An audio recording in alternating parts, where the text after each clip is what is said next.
Ada dua tipe hubungan asmara di masa ini. Pertama adalah healthy relationship, yang kedua adalah toxic relationship. Healthy relationship adalah hubungan yang dilakukan oleh dua orang yang saling mencintai dan mereka berdua berusaha semaksimal mungkin untuk membuat pasangan mereka merasa aman, nyaman, dan merasa dicintai. Sedangkan toxic relationship adalah kebalikan dari healthy relationship, di mana dua orang yang saling mencintai ini secara tidak sadar atau sadar sering membuat pasangan mereka merasa tidak nyaman, tidak aman, dan tidak dicintai. Toxic relationship ini tidak jarang berakhir dengan cara yang tidak mengenakan, dan kasus kriminal yang disebabkan oleh hubungan yang tidak sehat ini sudah tidak terhitung jumlahnya. Di antara tumpukan kasus itu, kasus dari seorang wanita bernama Lisa Mitchell menjadi kasus yang paling memilukan. Leave the world around us. They don't need to know. Come find me where... Lisa Mitchell adalah putri kedua dari Peggy Mitchell yang lahir pada tanggal 5 Agustus tahun 1983. Peggy dan anak-anaknya tinggal di daerah Calgary, Kanada. Lisa tumbuh menjadi seorang gadis yang cantik, periang, ramah, dan baik berkat bimbingan ibunya. Berbeda dari anak-anak lainnya, Lisa memiliki ketertarikan yang besar terhadap seni. Dia sangat gemar mendengarkan musik, menonton anime, dan menggambar karakter-karakter anime favoritnya.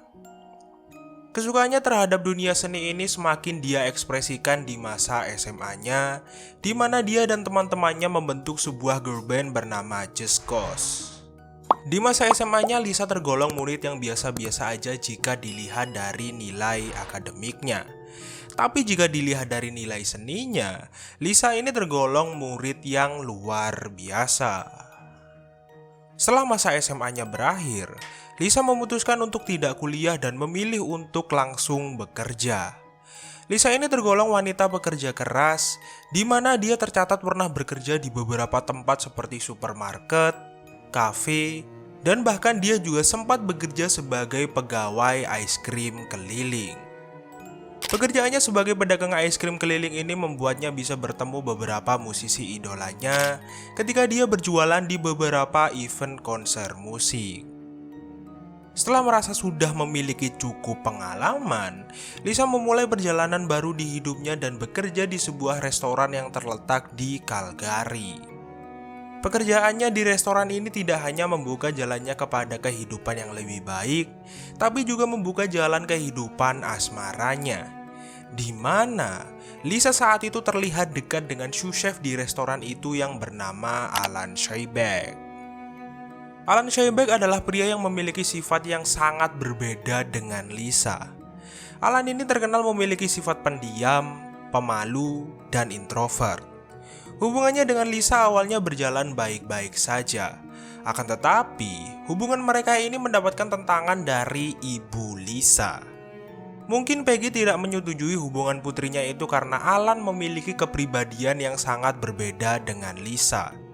Dan mungkin dia khawatir jika perbedaan itu akan menimbulkan masalah di kemudian harinya. Dan benar saja, hubungan Lisa dan Alan yang awalnya adem ayem tiba-tiba berubah menjadi toksik. Mereka berdua tidak jarang terlihat beradu argumen sampai gontok-gontokan.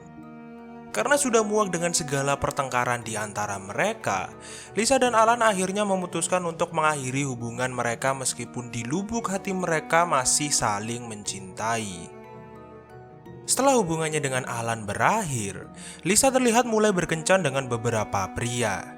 Meskipun Lisa sudah kelihatan move on dari Alan, tapi jauh di lubuk hatinya masih menyimpan perasaan untuk mantannya itu. Mereka berdua pun akhirnya kembali bersama ketika Alan yang masih belum move on memberanikan dirinya untuk melamar Lisa. Tidak lama setelah mereka bertunangan, Lisa dan Alan memutuskan untuk membangun keluarga kecil mereka. Tapi emang dari dasarnya hubungan mereka ini sudah toksik. Alan dan Lisa seakan-akan tidak bisa berhenti bertengkar meskipun keduanya sudah memiliki 2 anak. Memiliki buah hati bukanlah hal yang mudah bagi keduanya, apalagi bagi mereka yang notabene adalah masyarakat kelas pekerja. Ekonomi adalah masalah utama bagi kebanyakan pasutri muda yang baru saja memiliki anak. Lisa dan Alan nampak bekerja mati-matian untuk mencukupi kebutuhan anak-anak mereka dan berusaha semaksimal mungkin untuk membahagiakan kedua buah hati mereka. Bahkan, mereka sampai hampir tidak memiliki waktu bersama karena pagi sampai sore Alan harus bekerja dan sore sampai malam gantian Lisa yang harus bekerja. Kesibukan bekerja dan merawat anak secara bersamaan nampaknya membuat hubungan mereka yang sudah toksik menjadi semakin toksik. Adu argumen dan pertengkaran seakan-akan menjadi makanan pokok bagi mereka berdua. Di masa ini, sebenarnya Lisa sudah tidak tahan dengan kehidupan rumah tangganya. Akan tetapi, dia tidak bisa bercerai dengan Alan karena kedua anaknya masih membutuhkan kasih sayang dari orang tuanya. Peggy yang mengetahui keadaan rumah tangga putrinya yang carut-marut ini tidak bisa berbuat apa-apa dan hanya bisa menasehati putrinya.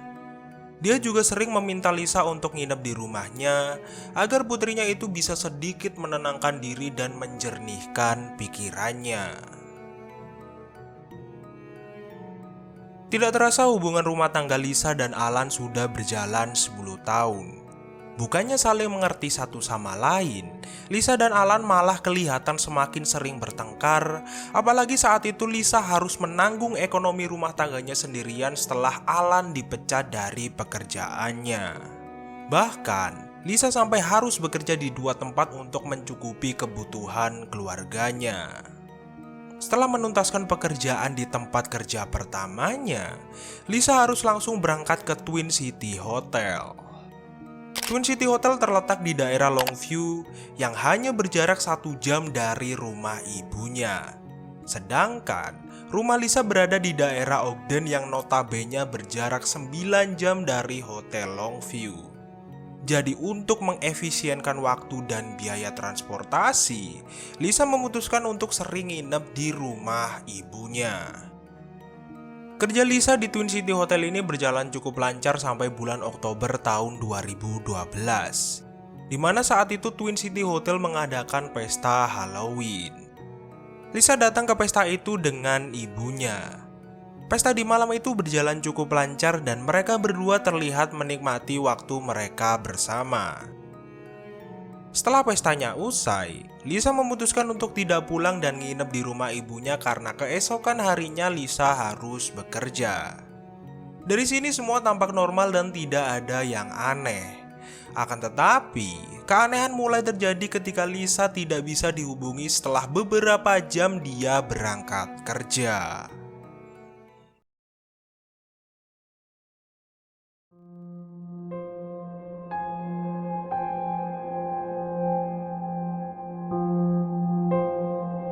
Keheningan putrinya ini membuat Peggy menjadi sangat khawatir. Pasalnya, sudah berhari-hari sejak dia mengantar putrinya bekerja, seluruh SMS dan teleponnya tak kunjung direspon Lisa. Kekhawatirannya ini semakin menjadi-jadi ketika dia mengetahui kalau putrinya itu tidak masuk kerja setelah hari itu. Setelah mengetahui hal itu, Peggy pun langsung berkendara ke rumah putrinya di Ogden untuk memastikan bahwa putrinya itu baik-baik saja. Akan tetapi dia di sana hanya bisa menemukan Alan. Peggy pun bertanya di mana keberadaan putrinya kepada Alan. Dan Alan saat itu mengatakan kepada Peggy bahwa Lisa sudah minggat. And knocked on the door and didn't know what to expect. And he opened the door and I asked him where Lisa was. And he said she took off, she left. He said that they were having a discussion on the Monday, I think he said. She had sent him out to go get cigarettes.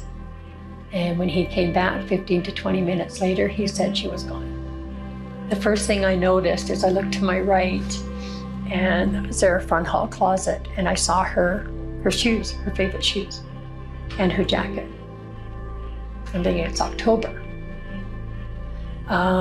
Where would she go without her favorite jacket and shoes? And I said, I want to see the rest of the house. And I went through the house, and there was a few of her personal things. I didn't see her purse, but I saw a lot of her jewelry that she would normally have on if she left the house. And they were still there. Peggy saat itu tidak mempercayai satu kata pun yang keluar dari mulut menantunya. Pasalnya, dia sangat mengenali putrinya dan dia yakin bahwa putrinya tidak akan melakukan hal seperti itu. Terlebih lagi, barang-barang favorit, perhiasan, dan anaknya juga masih ada di rumah itu. Jadi nggak mungkin dong dia minggat tanpa bawa barang apapun. Setelah menjelaskan kronologi itu kepada Peggy, Alan langsung menyarankan Peggy untuk membuka emailnya karena Lisa sempat mengirim email kepadanya setelah dia minggat. Dan setelah Peggy membuka email dari putrinya itu, dia mendapati bahwa putrinya itu menuliskan betapa sengsaranya hidupnya dan dia ingin pergi untuk menenangkan pikirannya. Keduanya pun saling berkomunikasi lewat email setelah ini. Akan tetapi, cara berkomunikasi Lisa sangat aneh dan berbeda daripada biasanya. Keanehan ini juga terdengar dari cara bicaranya di voicemail, di mana saat itu dia terdengar sangat tertekan dan bicaranya juga terburu-buru. Akumulasi dari berbagai kejanggalan putrinya itu langsung membuat Peggy tanpa ragu-ragu melaporkan hilangnya putrinya ke polisi. Sebagai orang yang memiliki hubungan paling dekat dengan Lisa, Alan langsung masuk radar polisi sebagai orang yang berpotensi sebagai dalang di balik hilangnya Lisa. Polisi pun langsung melakukan penyelidikan kepada Alan dan pergi ke rumahnya. Akan tetapi, mereka tidak menemukan sesuatu yang aneh dari rumah itu. Rumahnya kelihatan bersih, rapi, dan di basementnya terdapat barang-barang yang sudah tidak terpakai. Polisi kemudian menelusuri riwayat penarikan uang dan panggilan telepon Lisa. Akan tetapi, tidak ada aktivitas penarikan uang atau panggilan yang dilakukan Lisa sejak dia menghilang. Menurut pandanganku sebagai orang awam, penelusuran yang dilakukan petugas di rumah Lisa sudah sangat jelas mengisyaratkan kalau Lisa tidak minggat seperti yang dikatakan Alan. Sekarang mana ada orang waras yang minggat tanpa bawa barang-barang berharganya.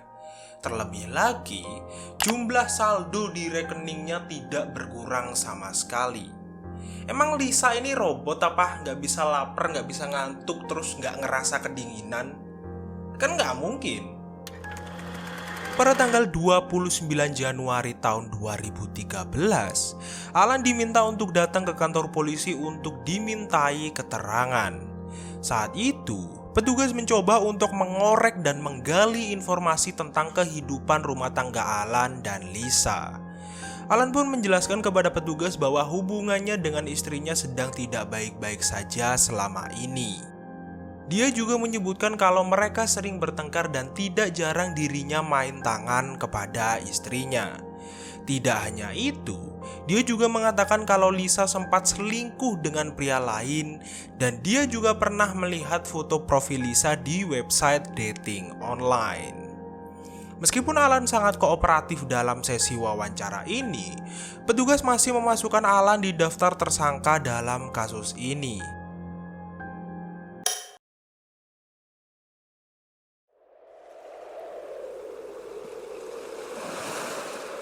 Tidak terasa keheningan Lisa sudah mencapai 1 tahun. Dan selama 1 tahun ini, tidak ada sama sekali tanda-tanda Lisa masih hidup.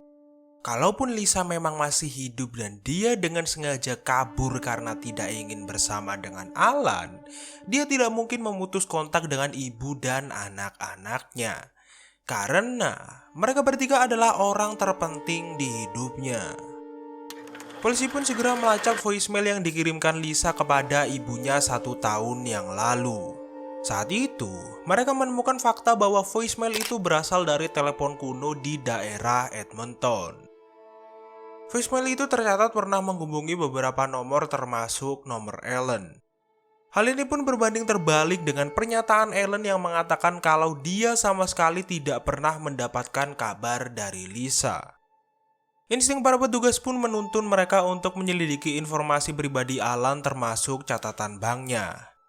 Dan saat itu, mereka menemukan hal yang cukup aneh, di mana 1 tahun yang lalu, Alan tercatat pernah membeli beberapa barang yang mencurigakan seperti sarung tangan, pemutih, bak plastik besar, cat litter, garam, papan kayu, dan beberapa material untuk ngecor.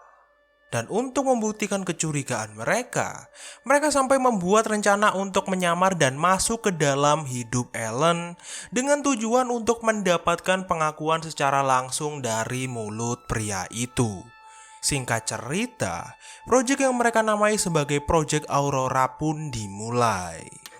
Hari Kamis tanggal 4 Desember tahun 2013, pihak berwajib memulai proyek ini dengan memasukkan satu karakter ke dalam kehidupan Alan.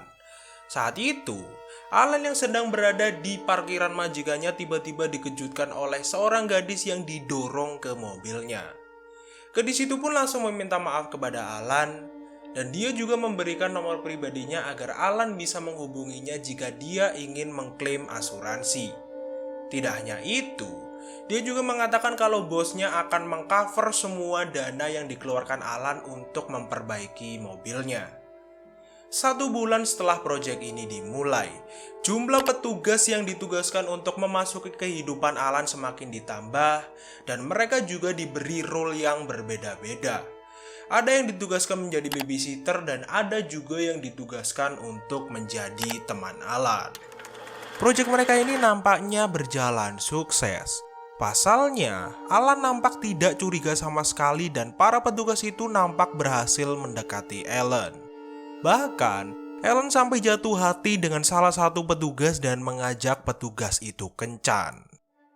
Proyek ini pun terus berjalan sampai 1 tahun kemudian. Para petugas dengan penuh kesabaran terus mencoba untuk membuat Alan percaya kepada mereka. Kerja keras dan kesabaran mereka akhirnya membuahkan hasil. Pada bulan Desember tahun 2014, salah satu petugas ditugaskan untuk mengajak Alan melakukan perjalanan ke kota Winnipeg. Saat sedang dalam perjalanan menuju Winnipeg, Alan mendapatkan telepon dari officer suite yang mengatakan kepadanya kalau kasus hilangnya Lisa berubah menjadi kasus pelenyapan nyawa. Tidak hanya itu, officer suite juga mengatakan kalau dia sedang dalam perjalanan ke rumah Ellen untuk melakukan penggeledahan. Pada tanggal 6 Desember tahun 2014, Ellen mengatakan kepada petugas yang sedang menyamar di sampingnya bahwa dia sedang ada masalah. Petugas itu pun mengatakan kepada Alan kalau dia mengetahui seseorang yang bisa membantunya dan anaknya lolos dari kejaran polisi. Alan dengan senang hati menerima bantuan temannya ini.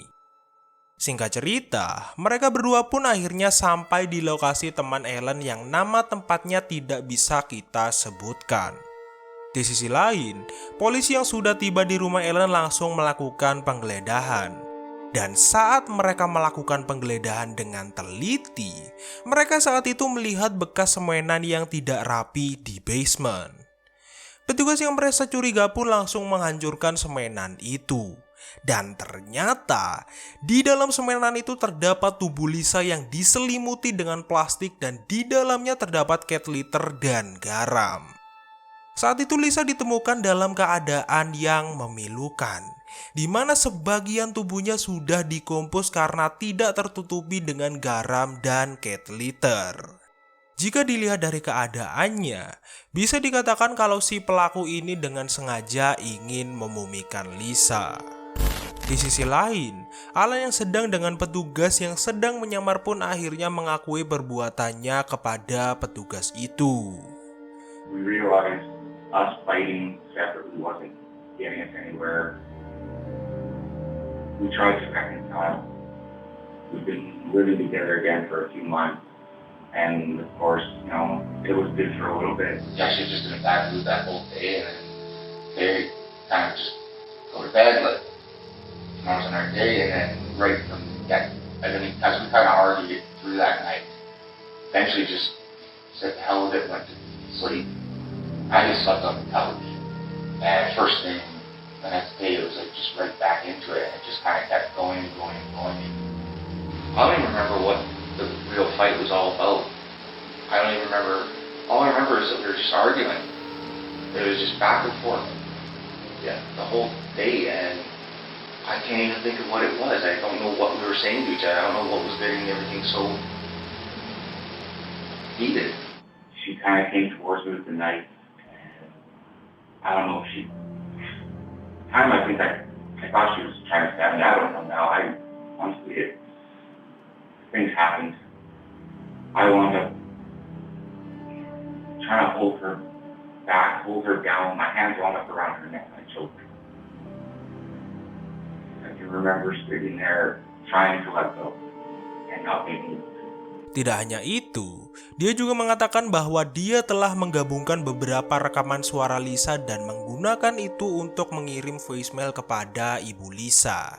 Jadi, voicemail yang sempat diterima Peggy itu adalah gabungan rekaman suara putrinya yang dikirimkan Ellen untuk mengelabuinya.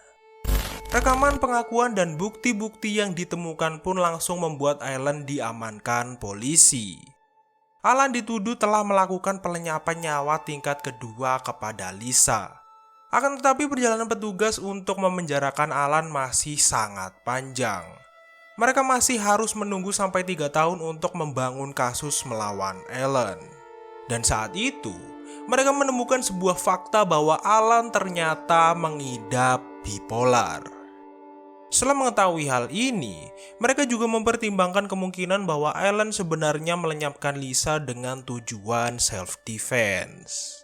Akan tetapi ketika persidangan dimulai, hakim tidak meyakini kalau perbuatan Ellen didasari self-defense. Tidak hanya itu, hakim juga tidak meyakini kalau Alan bermaksud untuk melenyapkan Lisa. Dan dari semua kesimpulan itu, Alan dinyatakan tidak bersalah atas tuduhan pelenyapan nyawa tingkat kedua, tapi dinyatakan bersalah atas kejahatan yang lebih ringan, yaitu pelenyapan nyawa tidak berencana dan merendahkan jenazah. Alan pun akhirnya dijatuhi hukuman 7 tahun penjara oleh hakim, tapi hukumannya kemudian diperpanjang menjadi 10 tahun. Saat menjalani hukuman, Alan sempat diberikan pembebasan secara bersyarat. Akan tetapi, pembebasan itu kemudian dicabut karena saat itu Alan tidak melaporkan kalau dia pernah esek-esek di panti pijat. Saat petugas memeriksa rumah singgahnya, mereka juga menemukan obat bipolar yang lebih banyak dari yang diresepkan dokter. Hari-harinya sebagai narapidana pun berakhir sekitar tahun lalu, dan hari ini dia menjalani hidupnya sebagai orang bebas. Akan tetapi, dia dilarang untuk menemui atau menghubungi Peggy dan anak-anaknya.